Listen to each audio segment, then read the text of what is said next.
বাঘা বাজারের লিচুর দোকান। শাকিল লিচু বিক্রি করছে বাঘা বাজারে। অনেক সুন্দর লিচু, ছেলেও দেখতে অনেক সুন্দর, অনেক সুইট।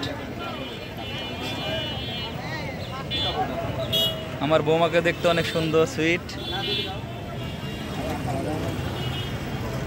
এই যে আমাদের ছেলে, এটা মেয়ে দিয়ে থাকলে বিয়ে দিয়ে দেওয়া হবে। অনেক সুন্দর সুন্দর লিচু, খেতে অনেক সুস্বাদু।